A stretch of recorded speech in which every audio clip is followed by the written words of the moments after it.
बाबा वांगा बिल्गारिया जी हिकु पुरस्कार शख़्सियत हुई जंहिंजो मौत 1996 ईस्वीअ में थियो हो। हुन ॿुढड़ी औरत खे घणा माण्हू रूहानी औरत सम्झंदा हुआ छो त पंहिंजी मौत खां अॻु हुन केतिरियूं ई अहम अॻकथियूं कयूं हुयूं।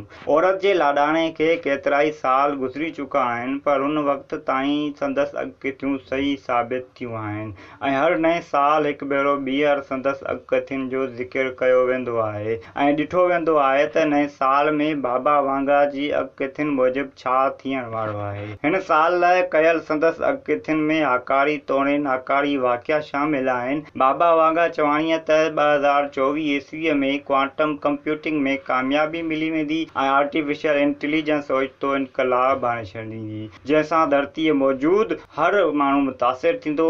नए ईंदड़ साल में कैंसर जो इलाज दरियाफ़्त कयो वेंदो ऐं इंसानियत खे हिन मोतमार बीमारी मां छुटकारो मिली वेंदो। बाबा वांगा इहा बि अॻकथी कई आहे त रूसी सदर व्लादिमीर पुतिन ते क़ातिलानो हमिलो कयो वेंदो ऐं मथसि हमिलो कंदड़ संदसि ई मुल्क जा माण्हू हूंदा।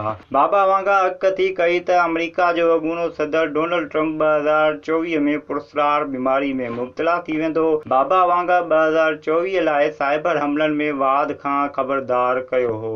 अॻकथी मूजिबि हैकर्स हसास इंफ्रास्ट्रक्चर खे निशानो बणाईंदा, मिसाल तौरु पावर ग्रिड ऐं वाटर प्लांट्स वग़ैरह। बाबा वांगा मूजिबि 2024 में मौसमियाती तब्दीलियुनि जे असरनि जे करे तबाही आणींदड़ क़ुदरती आफ़तूं ईंदियूं। मथे साल ख़तरनाक मौसमी हालतूं वधी वेंदियूं, तूफ़ान ऐं ॿोॾूं ईंदियूं जंहिंसां वॾे पैमाने ते तबाही ऐं जानी नुक़सान थींदो। हुन इहा बि अॻकथी कई त पैसिफिक रिम वारी इलाइक़े में वॾो ज़लज़लो ईंदो जंहिं में वॾो जानी ऐं माली नुक़सान थींदो। बाबा वांगा अॻकथी कई त 2024 ईस्वीअ में हिकु वॾो माशी बहिरान ईंदो जेको आलमी मईशत खे मुतासिर कंदो। हिकु ॿी अॻकथी मूजिबि हिकु ड्रैगन सॼी धरतीअ ते कब्ज़ो करे राज कंदो जेको रूस, चीन ऐं भारत थी सघे थो, पर बाबा वांगा ड्रैगन जो लफ़्ज़ इस्तेमालु कयो आहे जंहिं मां मुराद चीन आहे। हिते इहा ॻाल्हि ॼाणणु ज़रूरी आहे त जेतोणीकि बाबा वांगा जूं अॻकथियूं सही साबित थींदियूं आहिनि पर के अहिड़ियूं अॻकथियूं बि आहिनि जेके दुरुस्त न थियूं हुयूं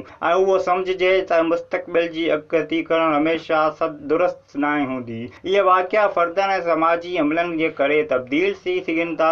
अव्हां खे ॿुधाईंदा हलूं त बाबा वांगा 1911 ईस्वीअ में ॼाई ऐं 1996 ताईं बिल्गारिया में हयाती गुज़ारियई। हू अंधी हुई ऐं खेसि वॾा वॾा माण्हू मुस्तक़बिल बाबति सलाह लाइ घुराईंदा हुआ। केतिराई माण्हू बाबा वांगा जी ॻाल्हियुनि ते शक कंदा आहिनि पर तंहिं बावजूदि हुन जूं केतिरियूं ई अॻकथियूं सचूं साबित थींदियूं आहिनि।